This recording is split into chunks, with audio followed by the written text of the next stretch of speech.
Hey guys, tonight we're diving headfirst into a world of grease-stained fingers, bubbling cauldrons of mystery meats, and roadside vendors yelling in Middle English. You're not royalty, not even a merchant.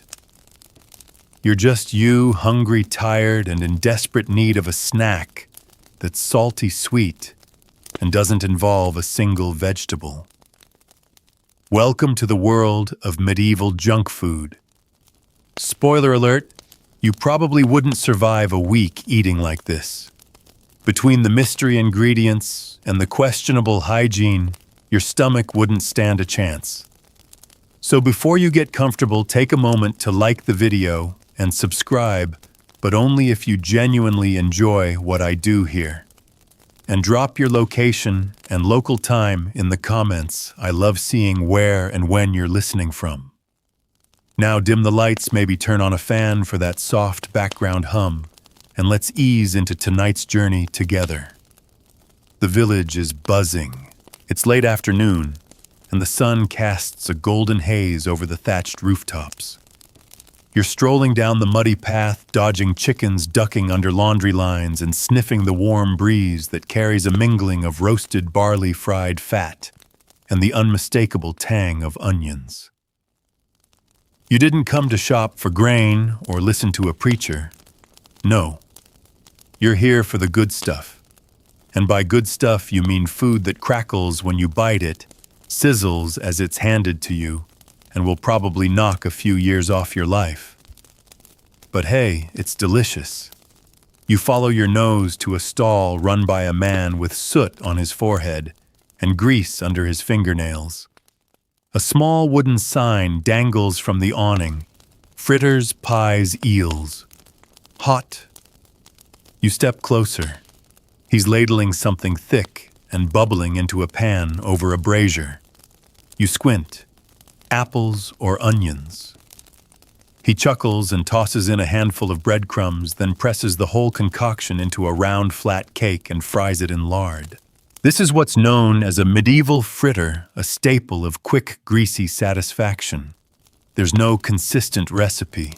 Whatever's cheap, leftover, or on the verge of going bad is chopped, mixed with flour or egg if you're lucky, and fried in fat until it's golden brown and vaguely edible.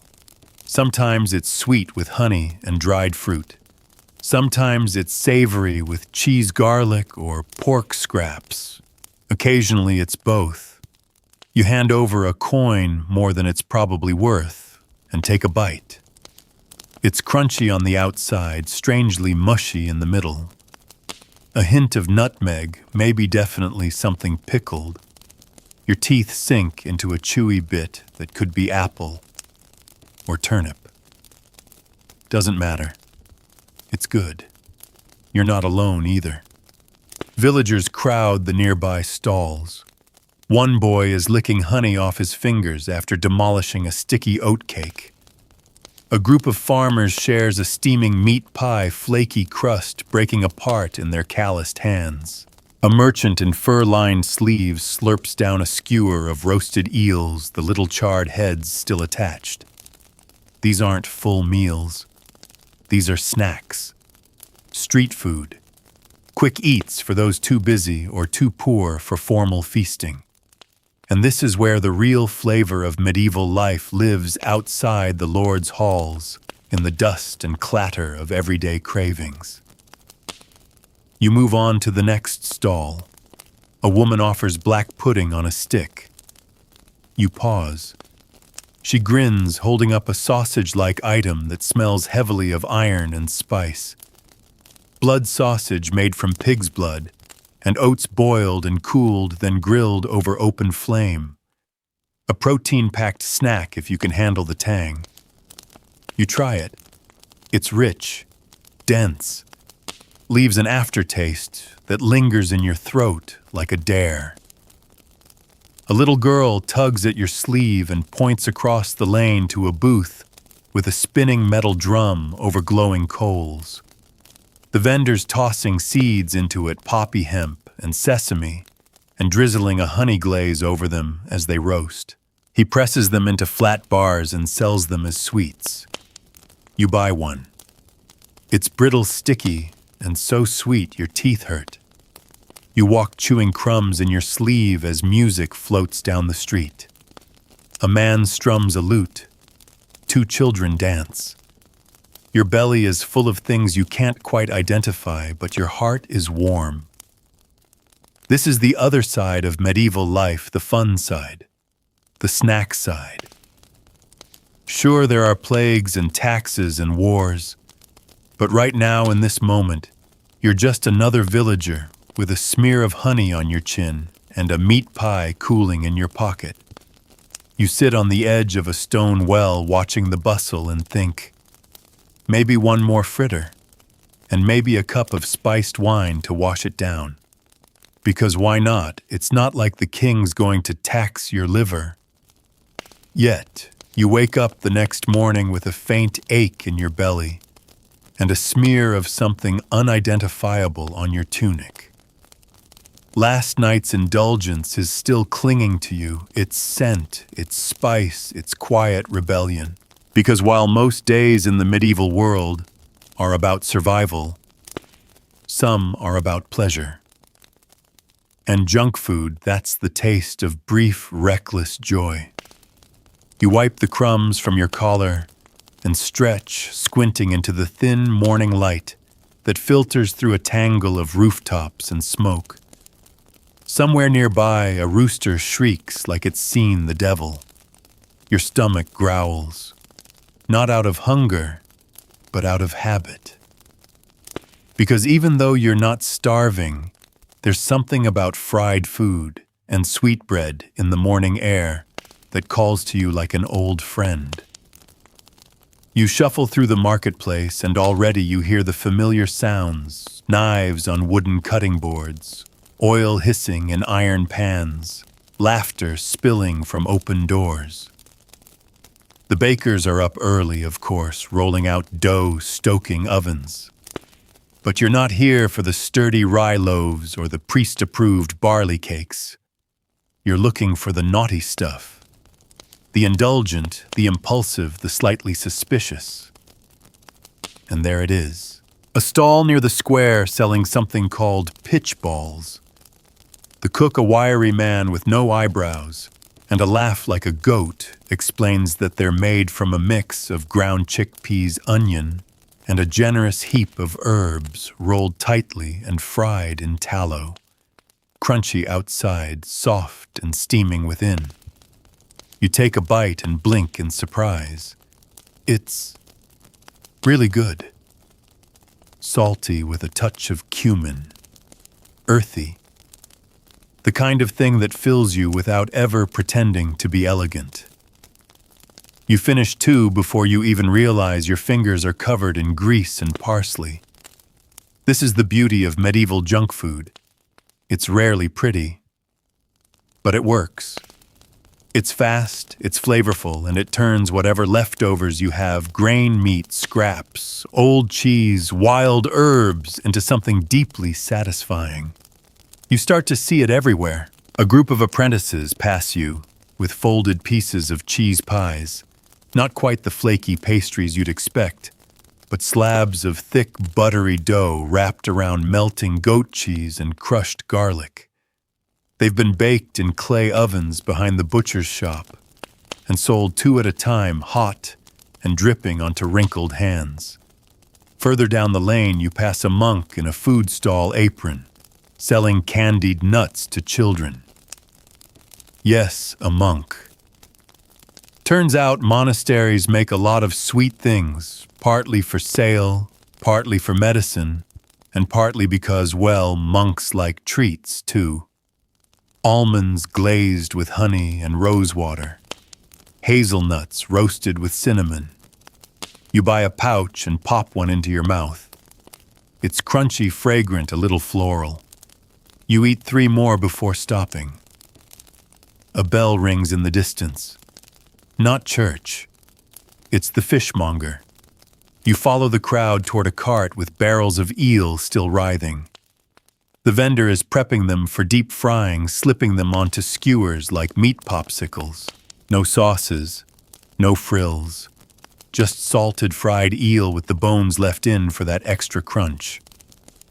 Some vendors boil them first, softening the texture. Others don't bother. You pass for now. Your stomach is still remembering last time. Instead, you drift toward a woman selling singing bread. It's flat sweet and cooked directly on hot stones, making the crust blister and crackle until it sings as it cools. Made with flour, honey, and sometimes a splash of ale. It's the closest thing this village has to a cookie. You buy a piece warm from the stone and nibble slowly. It's simple sweet and ever so slightly fermented. You don't ask how long the dough sat before cooking. Some questions are better left unanswered. A local boy offers to show you his secret snack spot for a penny. You follow, more curious than cautious, until he leads you to a small alley behind the candle maker's house, where a man with a cast iron pan is frying donuts. Not modern ones. No glaze, no filling. Just twisted knots of dough fried until golden and rolled in crushed dried berries and coarse sugar. You take one. It burns your tongue. You take another. Your tongue forgives you. The sun climbs higher, and the village hums with the familiar buzz of life traders, bartering, women gossiping near the well, children chasing geese. But in between, you see it now, snack culture everywhere. Passed between hands, folded into pouches, shared under benches, nibbled behind market stalls. The nobility might dine on veal and wine, but the rest of the world, they survive on fritters, pies, and bite-sized bliss.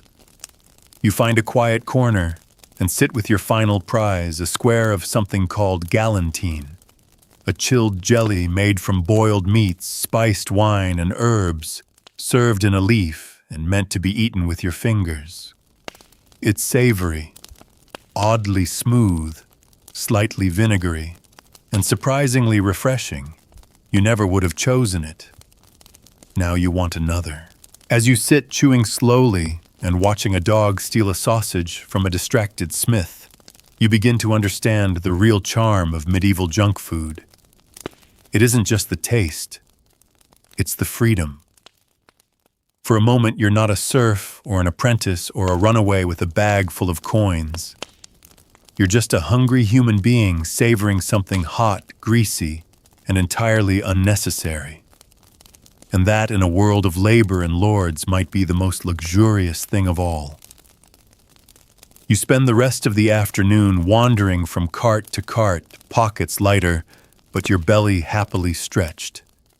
The cobbled lanes have grown busier now, thick with people shouting, bartering, laughing. Bells chime somewhere in the distance, maybe the tannery, maybe the bell tower marking vespers, but you hardly notice. You've caught the scent of something frying again, and it pulls you like a spell. You follow it into a narrow side street where a squat man with cheeks like rising dough is flipping what he calls beer cakes over an open flame.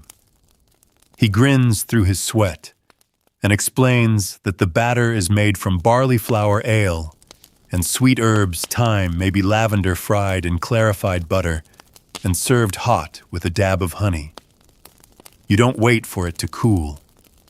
The first bite hits you with warmth and bitterness, followed by a comforting, yeasty finish.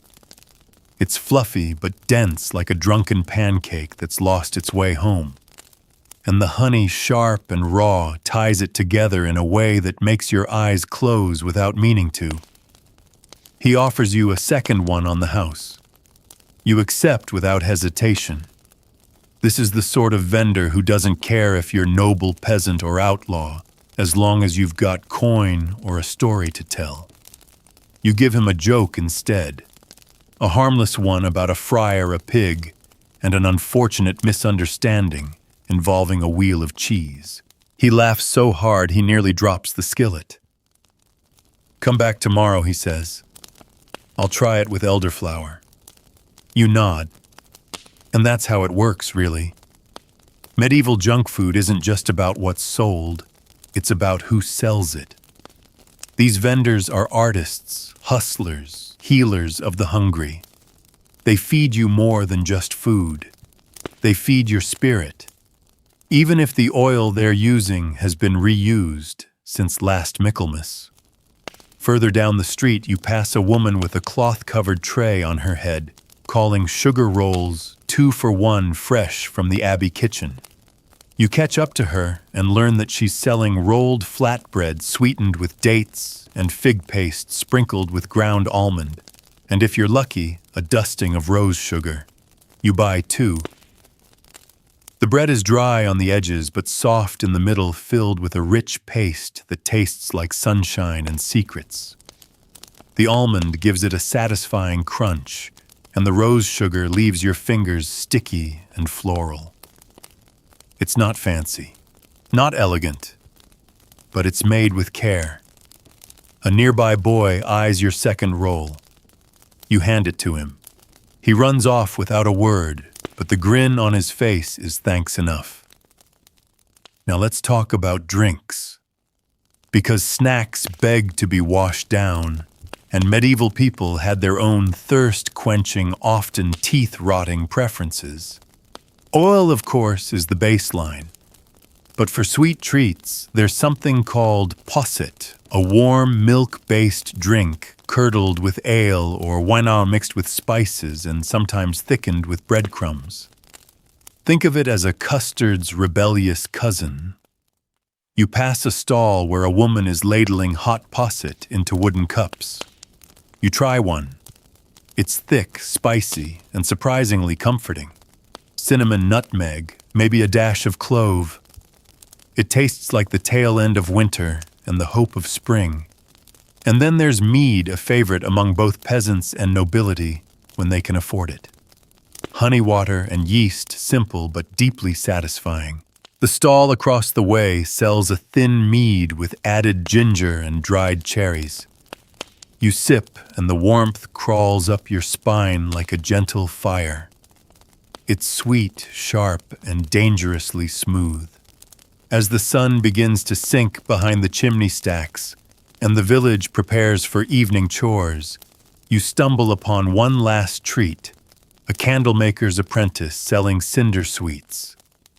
These are sugar hardened with vinegar boiled until brittle and then smashed into irregular shards that stick to your teeth and stain your fingers. You buy a handful. They crunch loud in your mouth like lightning trapped in glass. As you sit on a stone ledge nibbling the last of your cinder sweets, you reflect on what all this food has in common. It's not refined. It's not royal. But it's clever, resourceful, made by people who had little and turned it into something joyful. And that's the true heart of medieval junk food. It's a rebellion in batter, a prayer in pastry, a dream dipped in fat. No recipes written down, no neat labels, just memories passed from tongue to tongue. A flavor your great-grandparents might have known. A taste that tells a story you didn't realize you wanted to hear. As the lanterns are lit, and the smell of charcoal fades into evening mist, you realize you're not just full, you're content. The kind of contentment that only comes when your hands are sticky, your pockets are empty, and your soul feels oddly, wonderfully full. And tomorrow, there might be apple fritters made with cider, or fried cheese rolled in stale breadcrumbs, or honey cakes shaped like animals just for fun. Whatever it is, you'll be there, with a coin in hand and an appetite for adventure. The next morning, your boots are still coated in yesterday's mud, and the lingering scent of smoked fat clings stubbornly to your cloak. But you don't mind. You rise with a smile because today, the streets will be buzzing again, with new vendors, new snacks, and new smells curling through the narrow alleys. It's a cycle that never ends. Even in famine, even in frost, people find a way to feed their cravings. You pass a baker's boy delivering trays of something that smells not quite like bread. You follow your nose until you find the source, a low stone building, its oven belching sweet smoke. The baker, arms dusted in flour and face flushed from heat, beckons you in. Inside, he's pulling round flat cakes from the oven, brushing the tops with syrupy juice made from boiled-down plums. These are plum flats, he says, cheap, cheerful, and filling. The dough is thin, more chewy than soft, but the glaze crisps slightly as it cools, giving each bite a sticky, sweet finish with a little tang of fruit. He hands you one. First taste is free. You raise an eyebrow. He grins. You take a bite. It's modest, sure, but comforting. The kind of treat that stays in your memory longer than it should. He hands you another to go, and you fold it into your pouch. Breakfast is sorted. As you head toward the central market, a small commotion draws your attention. A traveling performer, face painted juggling apples, draws a crowd. But you're distracted by the scent of something distinctly burnt sugar drifting from a side table. There, an old woman is pulling strands of golden syrup from a wooden spindle, wrapping them tightly around a handful of hazelnuts. She calls it angel's hair. It's not candy as you'd know it now, no industrial sugar, no uniform shape, but it's mesmerizing. She spins it by hand slowly, deliberately, until the strands harden and cling together like brittle cobwebs. One piece costs a whole coin, but you give it anyway. It melts on your tongue, then bites down with a sharp crackle. It's chaos in your mouth, and you love it. As the crowd surges back toward the heart of the square, you spot another novelty, a traveling pie seller with a pushcart covered in soot. His wares are labeled with chalk, beef, drip, tallow, tart, onion pocket. You pick one at random, something called a scrap pie. Turns out it's not false advertising. The crust is thick and floury, filled with minced leftover meat, crumbled cheese, and what you hope is cabbage. It's greasy, heavy, and not entirely distinguishable, but deeply satisfying. You eat half and wrap the rest for later. The vendor offers you a wink. Tomorrow I've got fig custard. If the monks bring me cream. You nod. You'll be back. Then you stumble on something rarer, more expensive. A small merchant's table guarded closely, selling deep-fried cheesecakes. Yes, cheesecakes. Not the towering, creamy kind of modern times, but small, coin-sized patties of curd cheese mixed with honey, a dash of cinnamon, and rolled in a light batter before being dropped into hot oil. They're cooled, then sprinkled with ground hazelnut. You buy one. It's absurdly good. Warm, rich, sweet, with a sour edge from the cheese that keeps it from becoming cloying. One bite and you wonder if kings have ever tasted anything this delightful. Probably not. These are street sweets. Real sweets. Across the square, a couple of young girls are giggling as they dip chunks of rye bread into a bubbling pot beside a blackened iron pan. The man tending it explains he's boiling down mead into a syrup, adding wine, then dropping in herbs. It's a kind of medieval caramel complex and strange. The girls don't care. It's sticky and sweet and gets all over their fingers. You try it too. And yes, it's weird, but it's also kind of wonderful. A cart rolls by, pulled by a bored donkey, and a boy tosses you something wrapped in leaves. You open it to find a roasted apple split in half and filled with crushed nuts, dried currants, and a heavy pour of spiced honey. It's lukewarm, possibly a little scorched on one edge, but delicious all the same. You sit on a fountain's edge and bite into it slowly. Around you, the day hums. This is no grand feast. There are no platters, no fine linens, no noble toasts. Just you, 1,000 other hungry people, and the shared understanding that sometimes life is best lived through flavor. There's a kind of freedom here that even the nobility can't buy. Snack freedom. Every bite is a surprise. Every morsel an experiment. You never know exactly what you're eating, and frankly, you don't always want to know. That's part of the thrill. You wipe honey from your chin with the back of your sleeve, lean back, and let the sun warm your face. In a world ruled by bread and gruel, these treats are tiny rebellions. And you've become a connoisseur of the forbidden feast. Tomorrow maybe someone will be frying lentil fritters in rendered duck fat, or maybe someone will try stuffing candied rose petals into flatbread and calling it flower pie. Whatever shows up, you'll be ready. Because this isn't just junk food, it's the taste of being human. The morning greets you with the clatter of hooves and the sharp scent of wood smoke curling through the cool spring air. Somewhere in the distance, someone's hammering together a stall, a new vendor. That can only mean one thing: new snacks. Your legs are a little stiff from sitting on stone steps all yesterday evening, but your mouth is already watering at the thought of what today might bring. You toss on your cloak, grab your pouch, still jangling with a few coins and crumbs, and make your way toward the market square, now so familiar it feels like home. And there, under a crooked canvas awning, you find him. A stout man in a tattered cap, flipping what he calls butter blobs on a flat griddle. He explains with a wink that they're just globs of leftover porridge mixed with clotted cream and fried in pig fat until they puff and brown. Nothing fancy, but they'll fill your gut and fog your head with dreams. You try one. It's hot, heavy, and comfortingly bland with just the faintest trace of honey.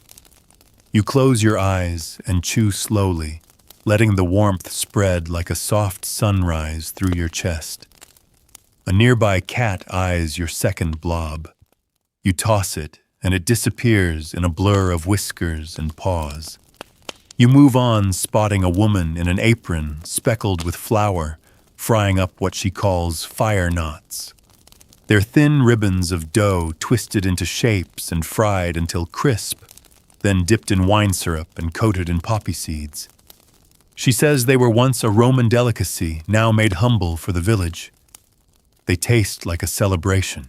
You're chewing on a second when you see the boy from yesterday, the one you gave your extra sugar roll to, grinning from ear to ear, holding a thin wooden stick skewered with what looks like meat. "Try this," he says, handing it to you like a treasure. You hesitate.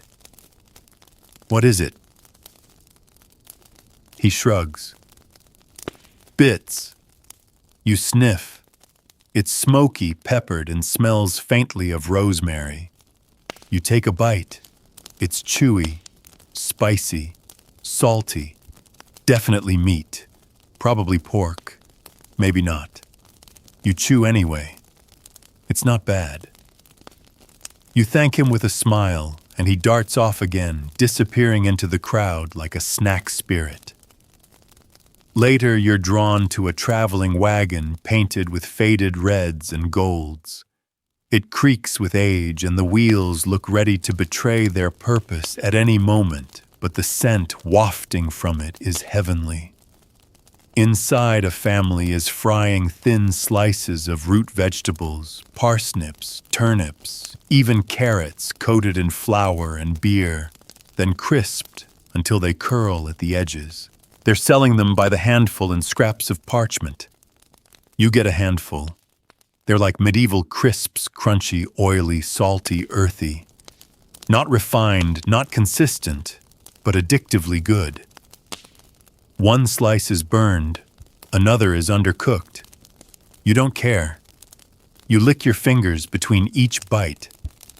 A man sitting beside the wagon pours you a cup of cider from a cracked jug. It's sour, slightly fizzy, and tastes like someone left it out in the sun a little too long. It pairs perfectly with the fried roots. And just when you think you've had enough, a strange sound echoes from behind the weaver's shop, a small bell jingling like a charm. You follow it. There, in the shaded back alley, a girl not older than 10 is selling moon eggs. Boiled quail eggs wrapped in seasoned oat mash, then coated in flour and fried until crisp. She's placed them on tiny leaves and sells them 3 for a penny. You take 6. They crunch delicately, releasing a yolky burst of warmth and spice. You have no idea who taught her the recipe, but you suspect it's older than anyone alive. You sit against a warm wall, eating moon eggs one by one, watching the clouds shift lazily overhead.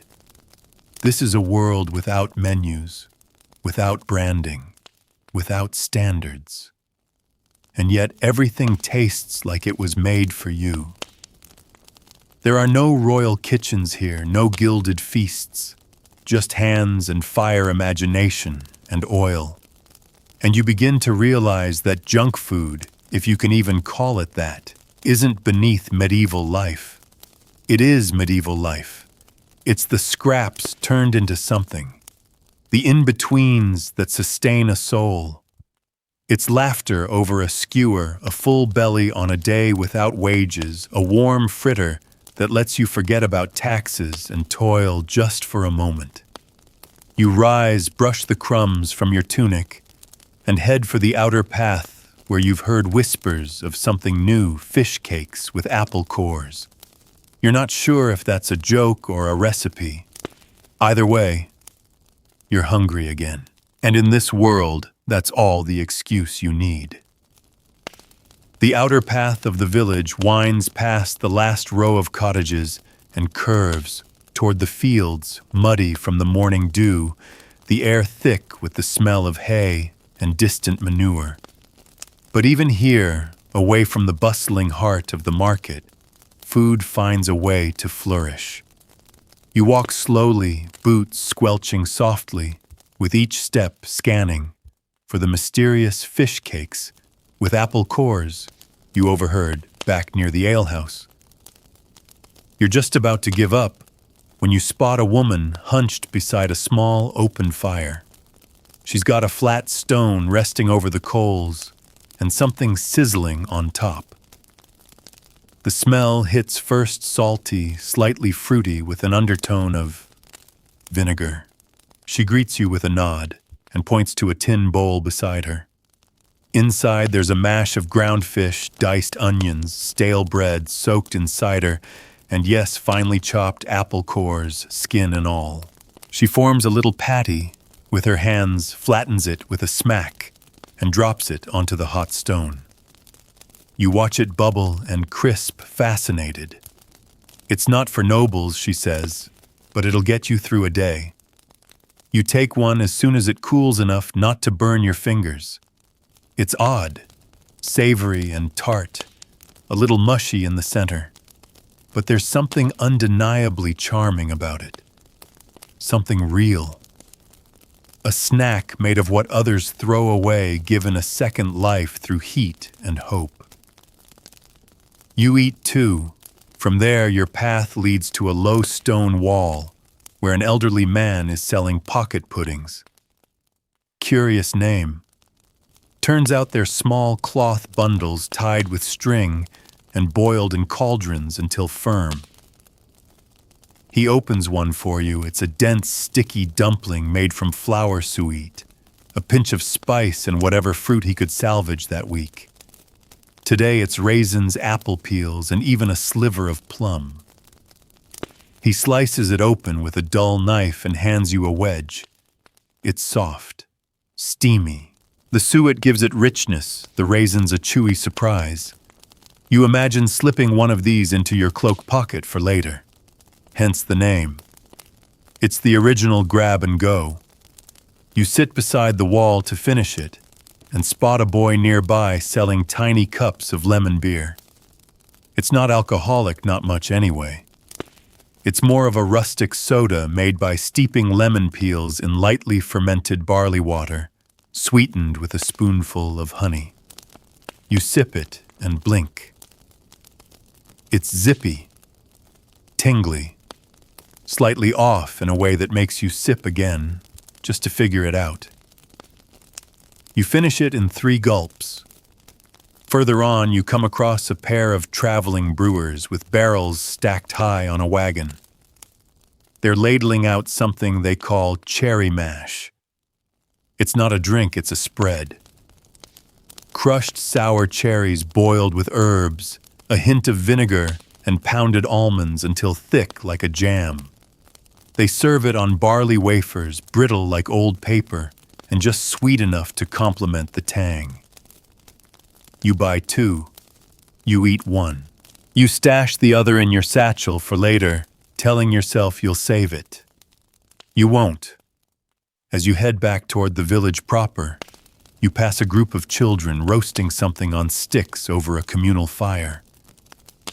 You step closer. Not marshmallows, those haven't been invented. Instead, they've taken thick slices of bread, soaked them in mead and egg, then pressed them between hot stones to make medieval toast. When finished, they smear the tops with bee pollen and mint jelly. One girl offers you a bite. You don't hesitate. It's soft in the middle, crisp on the outside, fragrant and cool from the jelly. Bee pollen unexpected. A little grainy, a little magical. As twilight begins to stretch its violet fingers across the sky, the smell of roasted nuts drifts through the breeze again. You follow it instinctively to a copper kettle over a fire pit, where a father and daughter are stirring chestnuts in melted butter and sugar. They pop as they cook, caramelizing on the outside and softening within. He scoops them into cones made from old parchment and hands them out for a few coins. You take one and sit nearby, letting the warmth from the fire kiss your boots. The chestnuts are smoky, sweet, and rich in a way that doesn't taste like a snack. It tastes like home. Around you, people begin to wind down. Vendors shutter their stalls. Children carry loaves back to their mothers. You spot the plum-flat baker walking home with a satchel slung over his shoulder and flour still in his hair. And you think this, too, is part of the feast. Not just the food, but the ritual of it. The end-of-day sweetness. The shared warmth. The way something simple, a fried fritter, a fruit-stuffed dumpling, becomes a quiet luxury in a hard world. You munch the last of your chestnuts as the lanterns are lit one by one across the stone streets. And tomorrow, when the carts roll in again and new smells drift down the alleyways, you'll follow your nose once more. Because in the Middle Ages, junk food is never just about filling the belly. It's about lifting the spirit. One sweet, greasy, mysterious bite at a time. You wake up with a smudge of chestnut sugar on your cheek and a handful of plum-stained parchment still clutched in your hand. Your dreams were hazy, filled with spiced dough, sticky fingers, and the warm sound of laughter crackling like firewood. The kind of dreams that follow a full stomach and a full day. It's market morning again. You stretch, roll your shoulders, and feel the now familiar tug of curiosity. What will today's snacks be? There's something hopeful about stepping into the streets each day, not knowing what might await you in the next warm bowl or sizzling pan. Medieval life is often harsh, yes, plague, war, hunger, but here in the alleys and makeshift stalls, the world feels kind, even indulgent. As you round the corner near the well, you find a young woman with soot on her apron, and a basket full of something that looks odd. She calls them crumb clusters. You lean in and see it clusters of toasted breadcrumbs mixed with honey-chopped herbs and little bits of rendered duck fat. She drops spoonfuls onto a hot stone where they hiss and flatten into tiny patties. When cool, they harden slightly crunchy on the outside, soft in the center. You try one. It tastes like stuffing's mischievous cousin. Rich, a little nutty. You immediately ask for another. Nearby, a man stands beside a small brazier, roasting fruit, not apples or plums this time, but grapes. You watch as they blister and shrivel slightly, then are tossed in a bowl with melted goat cheese and cracked black pepper. He spreads it all on a slab of oatcake and hands it to you. You blink at the first bite. The grapes pop with sweetness and smoke. The cheese is warm and creamy in the pepper. It punches just enough to remind you that flavor has teeth. Further along the square, there's an older woman seated beside a bucket of what looks like mashed parsnips. She's forming little balls, dipping them into flour, and frying them in shallow oil. They're called whisper bites, she says with a grin. You try one. They're airy, light, seasoned with nutmeg and a dash of something sharp vinegar, perhaps. A bit sweet, a bit savory. You pop 3 in quick succession and wipe your hands on your sleeve, ignoring the grease. Nobody here minds a little mess. It's part of the pleasure. Then you hear at a bell different from the usual church tone. A long, lazy chime that signals something more festive. You follow the sound until you find a boy no older than 12 pulling a cart draped in cloth. He's selling snow cheese. No, it's not cold. And it's not really cheese either. It's curdled milk, drained until firm, sweetened with elderflower syrup, and mixed with finely crushed breadcrumbs and egg yolk, then baked until golden and dusted with powdered sugar and thyme. Served chilled. You buy a square, still cool from the morning air. It crumbles in your mouth, delicate and floral. Soft but gritty from the bread. Not something to rush. You eat it slowly, letting the elderflower linger on your tongue as you drift into the shade. A group of children sits nearby, breaking apart what they call cinder puffs, small balls of grain, flour milk, and pig fat dropped into hot lard, then rolled in burnt sugar. They crunch like little pebbles, and you're warned to eat them carefully. They bite back, one boy laughs. You try one anyway. And yes, it cracks with a burnt edge, smoky and sweet, as if it passed a little too close to a fire. But it works. You make your way toward the edge of the village where a traveler is selling dragon tongues. It's not meat, it's a joke. Strips of dried beetroot or carrot smoked, brined, and pressed flat, then coated in a sticky honey glaze and wrapped in parchment. They shine like jewels in the light. You take a bite and it's chewy tart, strangely satisfying. He tells you he picked it up in Flanders. Maybe he did. Maybe he didn't. That's part of the joy. No labels, no guarantees, just flavor and folklore. You find a bench beside a cobbler's shop and eat your last grape and oatcake slice in peace. And as you do, you realize something. This food, these fritters and candied nuts, these whisper bites and snow cheeses isn't just junk. Not really. It's memory.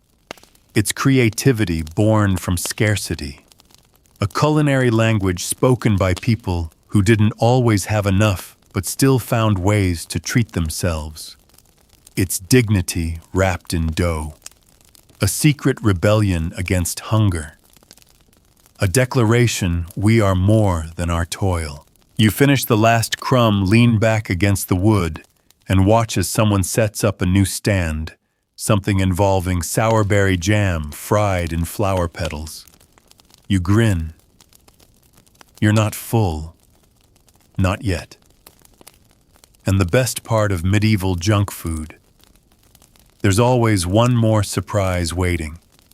You wake later than usual, belly still heavy from yesterday's indulgences, mouth dry, tongue still tasting vaguely of honey and char. It's the kind of sleep that leaves you wondering whether it was all a dream, those dragon tongues, the candied breadcrumbs, the roasted grape mess. But your grease-stained sleeve and the crumpled parchment wrappers in your pocket are proof enough. The market today is quieter. A soft haze hangs over the village as mist lifts slowly from the fields and rooftops. The air smells different, not just of firewood and bread, but of anticipation. A festival is brewing. You hear whispers as you walk, something about a saint's day or maybe just the baker's birthday. Doesn't matter. What matters is this festival's mean food. Not just the usual pies and cakes, but once-a-year curiosities made with whatever precious ingredient someone has hoarded for the occasion. You arrive at the square to find it already transformed. Bunting strung from shutters, minstrels tuning lutes, a juggler practicing beside a steaming cauldron, and most importantly, arts. So many carts. One is painted green and gold, manned by a woman ladling something thick and golden into small wooden cups. She calls it poor man's pudding, but don't let the name fool you. It's oats boiled with milk, spiced with ginger and cloves sweetened with honey, then thickened with egg, and chilled until it sets into a custardy scoop. You try one. It's warm, then cool. Grainy and creamy at once. Comfort food for the ages. Next, you find a man frying slivers of cheese wrapped in sage leaves. He calls them sage crisps. Each one crackles in your mouth, salty, herbal, oily, in the best way. You eat 4, nod respectfully, and move along before you're tempted to buy a 5th. A girl at a stall nearby is offering rosettes, delicate fried pastries pressed into flower shapes, dipped in rosewater syrup, and left to cool until the syrup crystallizes into a sugary shell. You hesitate. She smiles. They're only pretty until you bite them, she says. You bite. The sugar shatters like frost on your tongue. The dough is whisper thin, barely there. It's not just a snack. It's a moment. Further along the path, a small crowd has gathered around a pair of traveling friars who've brought something called miracle beans. Spoiler, they're not magical. They're roasted broad beans coated in herbs, vinegar, and salt served in small leather pouches. But they feel magical, warm, crispy, tangy. You eat them like popcorn and instantly want more. Near the well, a mother is spooning dollops of something grayish onto iron plates. It doesn't look like much, just mashed barley and onion, but she shapes it into discs, dusts them with caraway, and cooks them until the edges blacken. They're called ash cakes. You take a bite expecting little, and then the smoky, sweet, oniony mix hits your tongue and tells you, you were wrong to judge. You thank her, and she hands you a smaller one for free. For the road, she says. You turn a corner and almost walk straight into a barrel-shaped man selling ale foam biscuits. You raise an eyebrow. He explains, beaming, that these are bits of dough left to rise using the foam, skimmed off fermenting ale baked until fluffy, then brushed with egg yolk and sugar. You try one. It's soft as a cloud, golden as sunrise, and just sweet enough to count as dessert. You find a bench in the shade of a merchant's tent, and sink into it, chewing slowly, watching as a group of children tug a cart filled with snow fruit. Apples kept in underground storage since the first frost, now roasted with honey and stuffed with crushed walnuts. You buy one, obviously. It steams in your hand. The honey drips down your wrist. You don't care. And just when you think you've reached the limits of your curiosity, a young man with cinnamon on his sleeves leans against the post beside you and says, "Ever tried a roasted milk bun?" You blink. "I don't think so." He points across the square where someone's baking buns filled with a sweet custard of boiled milk, flour, butter, and cardamom. The tops are burned slightly on purpose, and the smell is irresistible. You don't walk. You float. The vendor hands you one wrapped in parchment, still warm. You tear it open and let the steam rise. You take one bite, and you sit down right there on the ground, eyes closed. You've eaten a lot these past few days. Strange things, brilliant things. But this is comfort in its purest form. You lick your fingers clean and stare at the sky, now glowing orange with the approach of dusk. Around you, children play. Musicians strike up songs. A girl drops a fig tart and laughs. And you're full. But not just of food, full of stories, of faces, of flavors you'll never taste again in quite the same way. That's the thing about medieval junk food. It's ephemeral. One pot, one fire, one moment in a muddy street shared with a stranger who knows your favorite kind of honey. And tomorrow you'll be hungry all over again. But tonight you'll sleep sweet. Maybe even with a roasted milk bun tucked safely into your dreams. The next morning greets you with aching knees and the vague scent of roasted apples still lingering in your cloak. The festival is over, but the afterglow remains. Ash smudges the streets where the fire's burned crumbs litter the stone ledges, and laughter still echoes faintly like a memory refusing to settle. You stretch, yawn, and feel the familiar tug deep in your gut. Not hunger exactly, but curiosity. What's left behind after the celebration? What happens to the bits that didn't make it into the banquet? The leftovers, the scraps, the forgotten corners of the feast. That's where the real treasures are. You start the day by heading toward the backside of the abbey, where the nuns sometimes sell pastries made from excess bread and dairy. Today they're handing out slices of waste, not cake, a clever mix of crumbled rye loaves, sour milk, dried cherries, and just enough lard to hold it together. It's dense and oddly floral, lightly sweetened with preserved rose hips.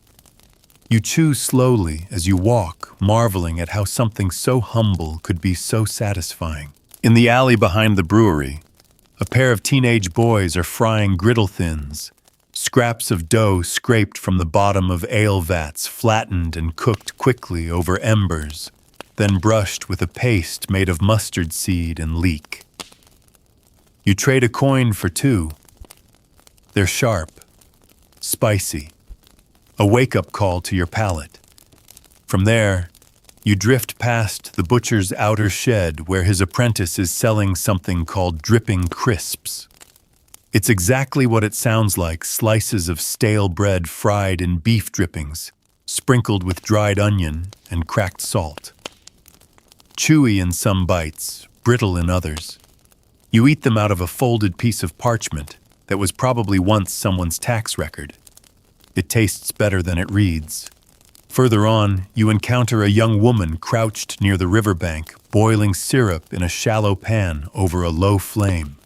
She's stirring carefully, adding in slices of raw rhubarb and crushed hawthorn berries. When the mixture thickens, she ladles it into hollowed-out walnut shells and sets them in the cold stream to cool. "Sweet stones," she says, handing you two. You pop one into your mouth. Sharp, tangy, barely sweet. It grabs your jaw and holds it hostage for a moment, then melts away with a whisper of mint.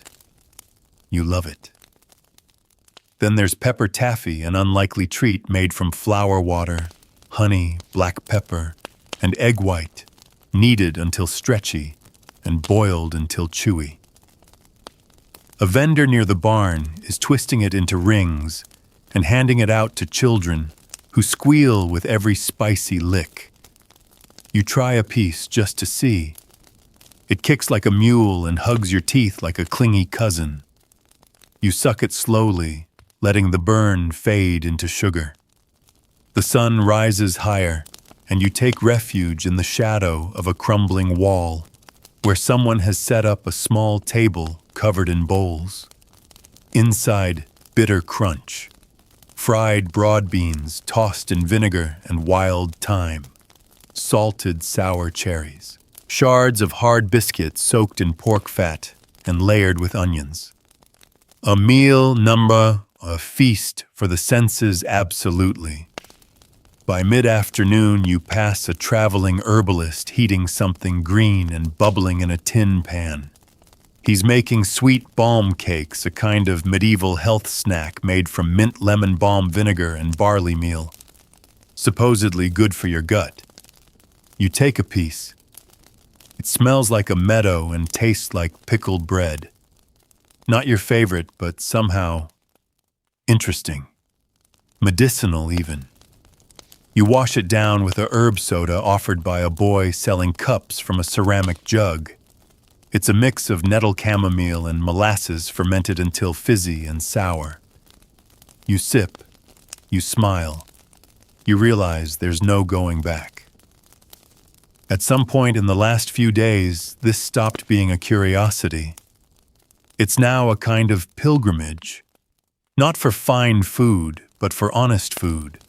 For scraps that taste of survival, of laughter, of families passing down recipes they never wrote. Each snack is a conversation with the past. Not some noble banquet, not a feast of kings, but your kind of history. The edible kind. The kind made on muddy streets by hungry hands and hopeful hearts. You pass a woman selling chocolate nut pips, which turn out to be nothing more than ground acorns, roasted barley, and honey shaped like buttons, and coated in soot-black sugar.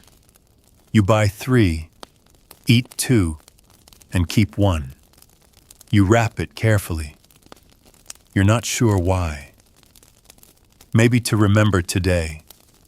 Maybe for later. Or maybe just because some bites are worth saving.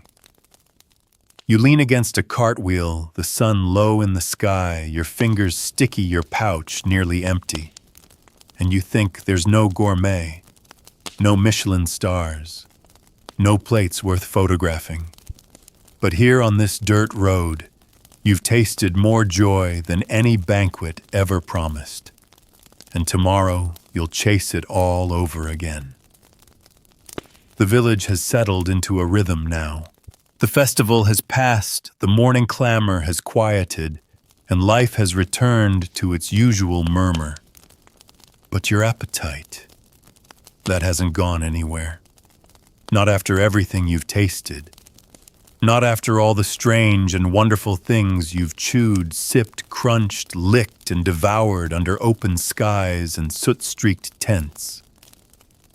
You've become something of a regular now. Familiar to vendors, trusted by children.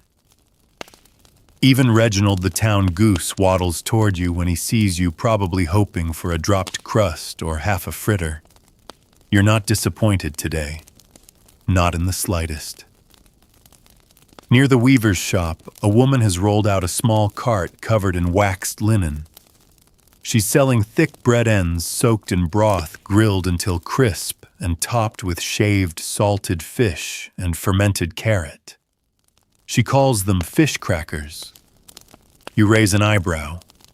She shrugs. You try one. And it works. The bread is chewy at the center, crunchy at the edge. The fish is sharp, briny, and the carrot gives just the right sour bite to cut through the salt. It's not pretty, but it's unforgettable. Next to her, a man is preparing something called ash milk.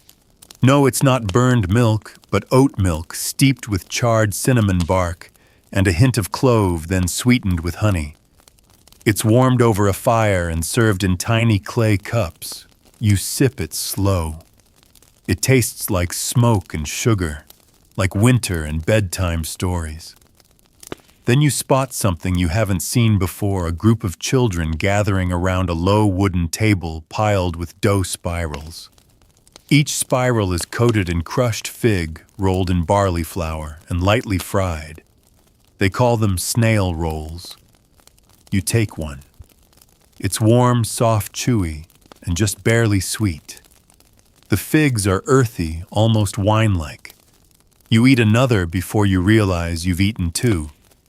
From there, you follow the scent of spiced oil to an old man frying cabbage chips. Thin, flat slices of cabbage leaf dried and rubbed with goose fat, then flash-fried and dusted with pepper and salt. They're crackly hot and completely addictive. You ask him how he came up with the idea. He says, "I got tired of chewing stew." Fair enough. By mid-morning, the sun's high and the smell of every meal so far clings to your fingers and cloak. You wipe your hands on a cloth handed to you by a girl no taller than your knee. She's chewing what looks like a soft bun filled with something green. You ask what it is. "Apple and herb mash," she says proudly. "In a pocket loaf." You blink. A snack sandwich. You find the vendor and order one. It's just that mashed apple sage, a little bit of onion, maybe some lard packed into a small hollowed-out bread roll and baked again so it holds shape. It's absolutely brilliant. A medieval to-go meal halfway between a dumpling and a pie. You sit near the well, eating slowly, soaking it in. The villagers move around you like dancers in a pattern. They've rehearsed 100 times, drawing water, tending stalls, scraping bread crusts into pouches. A man nearby pulls out a bag of dried plum leather and tears off a strip with his teeth. A woman is carrying spice eggs, hard-boiled split yolks mashed with vinegar and dried mint, and stuffed back into the whites like tiny, tangy boats. She gives you one. You eat it in 2 bites. And you realize something else now. It's not just that the food is good. It's that the food is alive. It lives in every hand that rolls dough without a recipe, in every ladle of broth poured over grain, in every child pressing sugar into honey and calling it candy. This isn't just eating. It's communion. Not the kind with prayers and wafers, but one made with laughter, grease, and that simple, ancient urge to share what's good with someone else. You rise full and free and follow the music drifting from the far end of the village where someone is roasting cheese over a spit and singing about saints and cider. Tomorrow someone will invent a new snack.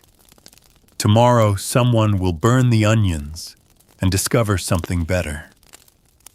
Tomorrow you'll be back. Because history isn't written in stone. It's written in crumbs. You begin the next day, as you have so many lately, chasing a scent, a sound, a flicker of movement in a side street that promises something edible, something unexpected. And while your pouch is thinner than it's been all week, your curiosity remains bottomless. After all, you're not just eating anymore, you're witnessing. Every morsel is a moment in time, an edible artifact of life carved out between toil and prayer. You step into the eastern lane and immediately catch a whiff of something pungent, cheesy, sour, smoky. You follow your nose to a man crouched beside a blackened kettle, stirring thick batter with what looks like a broom handle. He's making cheese dumplings. He says no frills, just flour, way old cheese rind, grated fine, and a touch of ale. Rolled into balls, dropped into oil, and left until they're golden and steaming. You try one.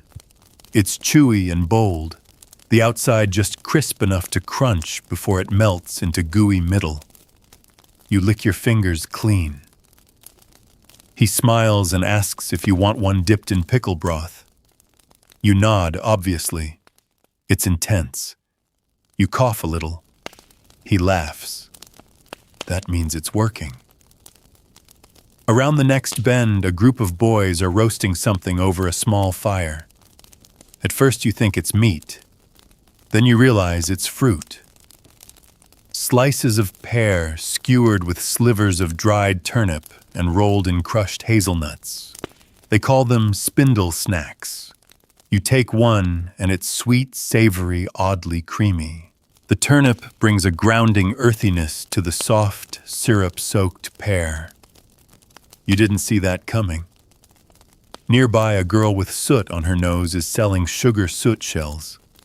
She pours thick molasses into discarded oyster shells, lets it harden in the cold morning air, and then serves it to anyone with a copper and strong teeth. You crunch one between your molars and smile through the stickiness. A little girl points to your cheek. You've got syrup on it. You wipe it off with the back of your sleeve, like always. Then there's the cinder jam. That's what the older kids are calling it. It's a smear of crushed prunes and charred barley mixed with wild honey and thyme spread thin on dry oat cakes. A concoction probably invented by accident and now passed around as if it were treasure. You get a corner of one and chew thoughtfully. Smoky, gritty, weird, amazing. You're handed a cup next. Just like that, a stranger a drink.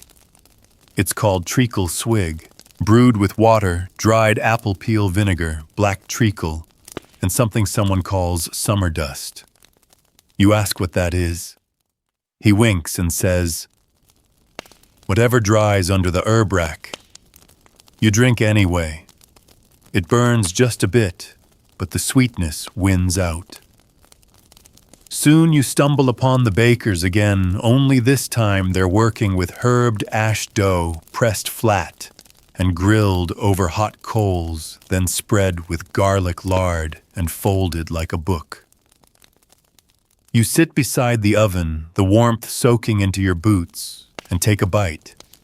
It tastes like wild onions, bread crust, and dreams. A young vendor nearby is smashing dried peas and stale bread into fritters he calls mock meat. He grins when you bite in. You'll swear it's pork, he says. You do, and it's not. But it's close enough, spiced with mustard shaped like sausage wrapped in dock leaf. It's one of the cleverest bites you've had all week. You tip him an extra coin. He bows like your nobility. And now the sun's dipping low, casting long shadows across the walls and cobblestones. You find a bench where a few others have gathered with their food, a cluster of tired farmers, 2 giggling children, a traveling piper polishing off the last of his sugar root. There's a peace in this moment, a fullness not just of belly, but of spirit. You chew the last of a carrot and parsnip crisp, and think about how far you've come in just days. How these people, these foods, have opened their lives to you without pomp or ceremony. Just flavor and fire, grease and grain. You've tasted laughter, poverty, celebration, and survival, all without cutlery. And as the moon climbs and the lanterns flicker, you realize These snacks aren't frivolous. They're resistance.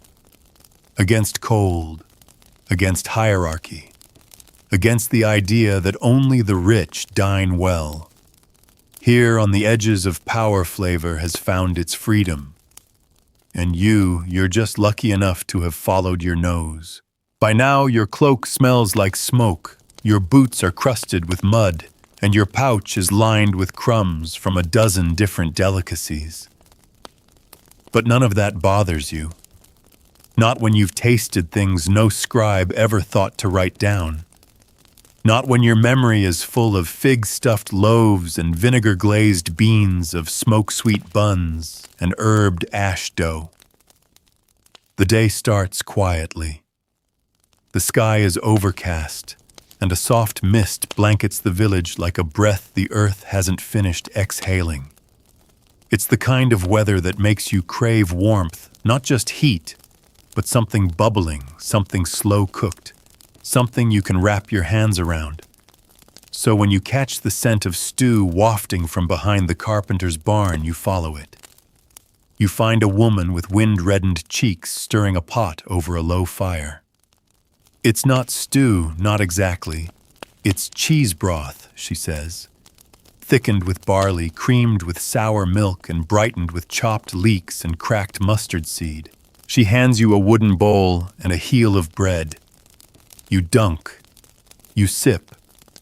It tastes like the corner of a hearth, like rainy days, and silence like the very bones of comfort. You're just finishing the last bite when you hear a rattle behind you. You turn to find a boy with a basket full of what look like twisted ropes. Worm bread, he announces proudly. Not real worms. You peer closer, just strips of dough curled and baked until golden brushed with something dark. You bite one. Molasses, sage, something roasted and nutty, perhaps chestnut flour. They crunch like crackers but finish like cookies. You nod and he beams.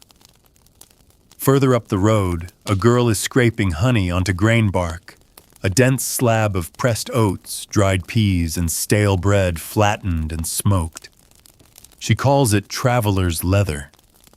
You take a bite and nearly chip a tooth, but chew slowly and the flavor blooms. Garlic, rosemary, old cheese, and a sweetness at the end that tastes like patience. You find a cart where a quiet man is boiling down vinegar with raisins and ground almond to create something he calls Meyer dip. He spreads it on rough brown crackers made from crushed chickpeas and burnt barley.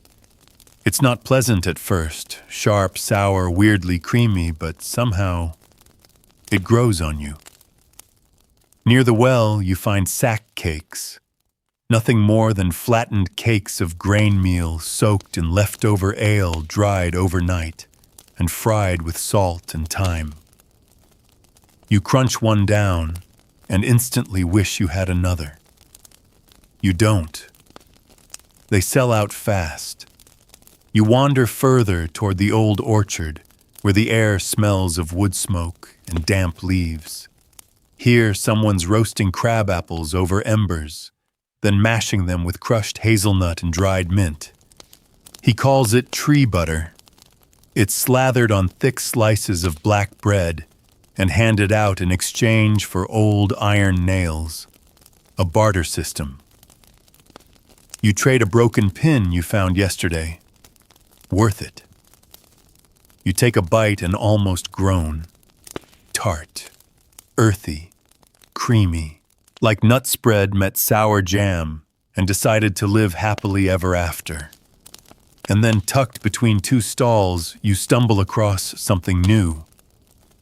A woman selling cold fried oats. You hesitate, but she insists. It's just oats cooked until soft, then cooled and fried like a slab. It's topped with crushed gooseberry and old cheese. You take a bite. And suddenly, you're quiet. It's ugly. It's clumsy. It tastes like the things left behind when the feast is done. And it is perfect. You sit beside a crumbling wall watching people shuffle past, dipping old bread into vinegar, chewing rose sugar drops, sipping on boiled herb brews. This isn't gluttony, it's continuity. These foods aren't about decadence. They're about memory. They're the scraps that survived the treats people made when everything else had run out. A slice of hope between hunger and hardship. Even now you realize you haven't seen the same thing twice. There's no standard recipe, no written rules. What matters is warmth, flavor, imagination, care. A girl presses a sugared root into your hand before skipping off. You chew it slowly. It tastes like dirt and sugar and stories, and it lingers long after you swallow. You wake to the sound of rain, gentle, persistent, a soft pattering that soaks the village in stillness. It drums on rooftops, trickles from gutters, puddles in the cart tracks, and for once even the animals seem hushed. But hunger doesn't pause for weather. If anything, the gray sky makes you crave something fried, something hot, something that crackles between your teeth and steams against your tongue. You tug your cloak tighter and head toward the central lane, boots squelching through the mud. You're not alone. A small cluster of villagers huddle beneath canvas awnings, their hands wrapped around warm cups or waxed linen parcels. And above all this, a smell, sweet, sharp, and unmistakably oily. You find it a wide pan of bubbling fat, managed by a grinning man with ash on his nose. He's spooning dollops of batter into the oil, no bigger than chestnuts, each puffing into golden orbs within seconds. Rain cakes, he says proudly. The wet air makes them crisp better. You try one. It crunches as you bite in, then gives way to steam and a chewy middle that tastes faintly of apple ale and nutmeg. You finish it in 2 bites. The second one disappears before you realize you've raised your hand again. From there, you follow the sound of clinking glass to a woman selling small flasks of spice cordial. Not alcoholic, she insists. Just boiled fruit steeped with ginger, anise, and sweet woodruff, then chilled in the well. She hands you a sip in a wooden cup. It warms your chest and makes the tip of your tongue tingle. Further along, a boy in a wool cap is handing out sizzle shreds. You peer into his basket, thin fried strands of leek and turnip tossed with barley vinegar and dried mint. Like hay if hay were delicious. You take a handful and eat them like you'd eat roasted nuts. Salty, tangy, impossible to stop. Then there's the odd fellow near the mill smashing beans with what looks like a hammer, mixing them with powdered mustard and leftover pastry dough. He forms the result into bricks. Flat, hard, savory, sour cakes wrapped in cabbage leaves. You bite into one and nearly break a tooth, but the flavor holds you hostage. Fermented, strange, earthy, and somehow comforting. You lean against a wet post, watching a young girl stir sour mash porridge in a dented tin pot. She scoops it into little bowls, tops each with ground berry powder, and hands them out to those waiting with cold hands. You trade her a token and find a dry ledge. The porridge is thick sour from fermented grain, sweetened only by the tart edge of dried plum. It sticks to your ribs, fills your lungs with steam, and leaves your fingers coated in pink dust. Nearby, an older woman passes with a tray of bread knots, twisted dough rolled in cinnamon, dipped in duck fat, and sprinkled with sugar. She gives you one for free. You don't ask why. You simply take it warm and heavy in your palm. It tastes like every fairy tale ever told. Dark, sweet, spiced, and entirely out of place in the muddy street where you stand. You chew slowly, watching the rain streak past iron lanterns, turning villagers into watercolor blurs. You're soaked through, chilled at the edges, but full, deeply, joyfully full. And then you notice something else. Nobody here eats alone. Everything is shared. Bitten in halves, torn and offered, passed down to sticky fingers or wrinkled hands. Even your own haul today has been touched by others, given freely traded, gifted with a nod, or handed off with a grin and a wink. Medieval junk food isn't just sustenance, it's generosity. Wrapped in bark, baked into grain, fried in leftover fat. You tuck the last piece of leek shred into your mouth and smile at the old man beside you, who's licking honey off his thumb and pretending not to notice.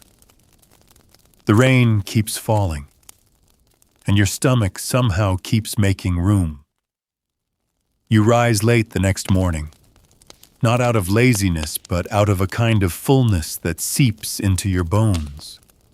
Your dreams had been crowded with sugar crusts and vinegar-soaked beans with fig rolls and barley crisps. You wake with the taste of them still dancing across your tongue, and the memory of warm, sticky fingers curled around a parchment-wrapped treasure. Today you decide is for wandering further, beyond the square, beyond the edge of familiar vendors. The hunger now isn't just for food, but for surprise. You leave the village behind, walking toward the outer fields, where woods meet farmland, and smoke still curls lazily from scattered cottages. Here the snacks are different, more personal, less polished. The first comes from a shepherd boy chewing on a stick of what looks like bark. You ask, he shrugs and breaks off a piece for you. Birch chew, he calls it. Soaked in vinegar, dried and rolled in salt and fennel powder. It's not sweet, not soft, but strangely satisfying, especially when you have nothing better to do with your jaw. Further along, an old woman tends a flat rock heated over a dung fire. She's dropping batter into it, thick with sour cream, crushed walnuts, and beet sugar. It sizzles and solidifies into flat, chewy discs. Sour stones, she calls them. You trade her a handful of dried chickpeas for 2. The chew is unbelievable. Tangy, sweet, just a little bitter. You feel like you're eating something accidental and genius all at once. Not far from the stream, 2 children have dug a fire pit and are roasting hollowed parsnips filled with honey and mustard seed. They hand them out wrapped in cabbage leaves. You bite into yours, and it's spicy, earthy, molten at the center. You burn your tongue a little. You don't care. Then you find a cottage garden with its gate open and a basket of grumble sticks left out front with a sign, "Take one, leave one." They're thick twists of dough wrapped around green onions, baked hard and dusted with vinegar powder. You leave a coin and take 2. They're chewy, addictive. You gnaw on one as you walk further down the muddy track. By the edge of the woods, you meet a woman tending what looks like an open compost pit, but it's not. It's her pit fermenter. She's making something called black fruit bricks. Apples, plums, barley paste, all aged underground in clay pots, then pressed into bars and smoked over moss. She hands you a square. It's ugly. It looks like a lump of soil. But the second it touches your tongue, it explodes into dark sweetness, smoke, rot, honey, and something sharp like dried lemon peel. You chew slowly. You want another. She says only 1 per mouth. Fair enough. Later, by a cold wellspring, a baker's apprentice is experimenting. She hands you a piece of wet crunch. A biscuit made from ale-soaked rye, mashed prunes, and crisped onion. It's somehow both soggy and sharp, the flavor curling around your teeth like a fog. You sit on a stone wall and eat slowly, watching the sky shift from silver to gold. You realize something then. The best junk food isn't designed. It's discovered. It happens in accidents, in burnt edges, in salvaged scraps, in ideas whispered between women over laundry, or men watching pots too long.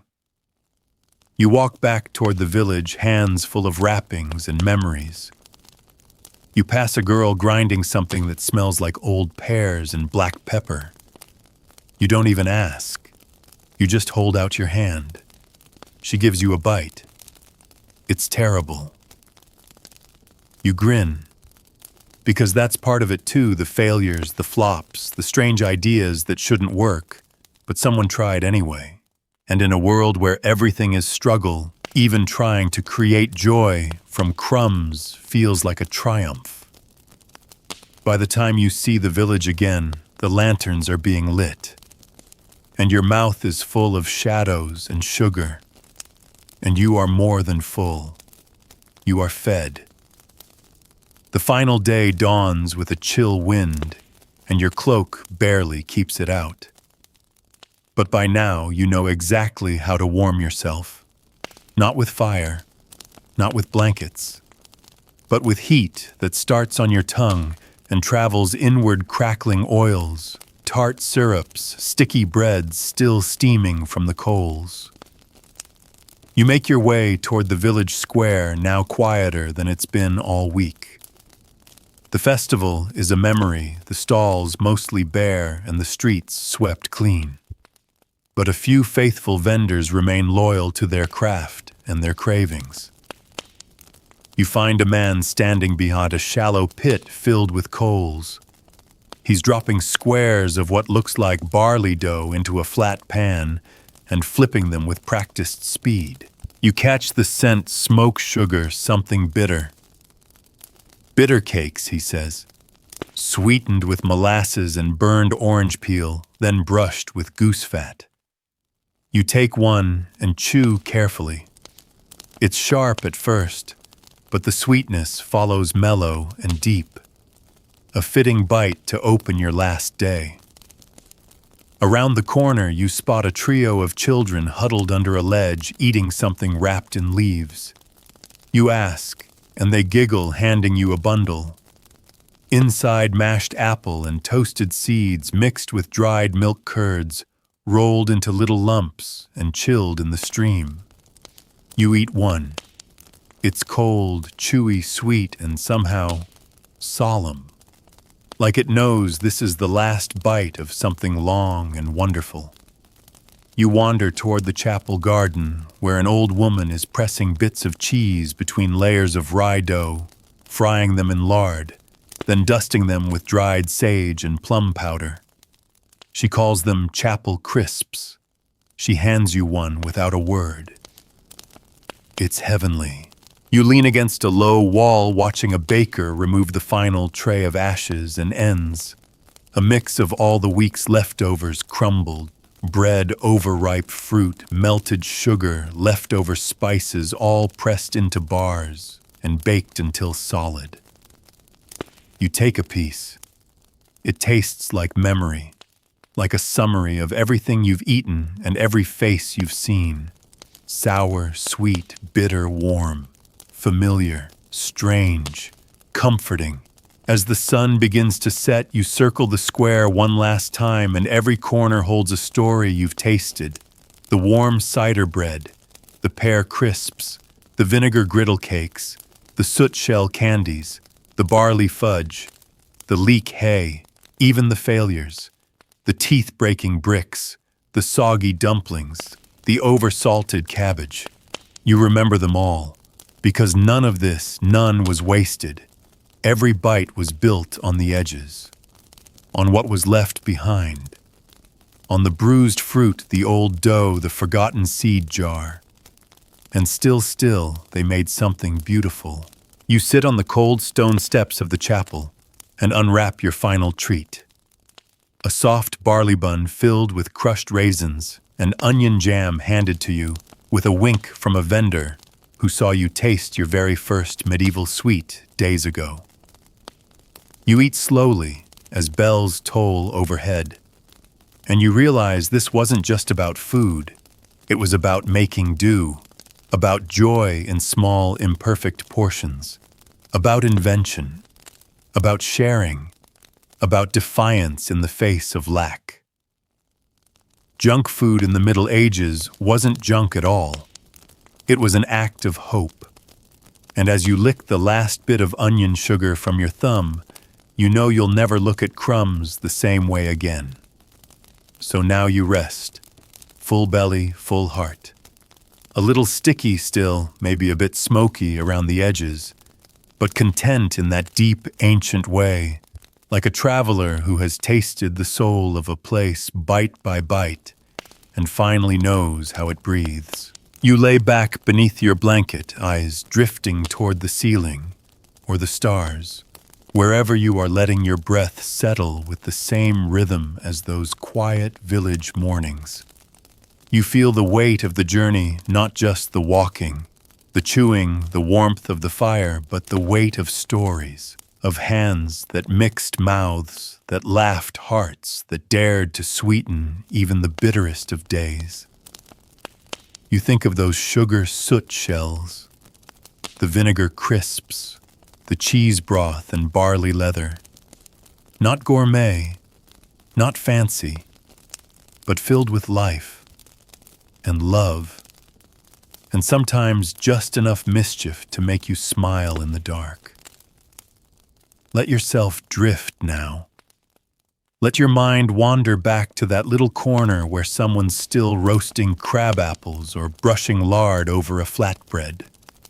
Let the smells swirl around you like smoke and clove and honey steam. Let the voices blur, the clatter fade, the world quiet.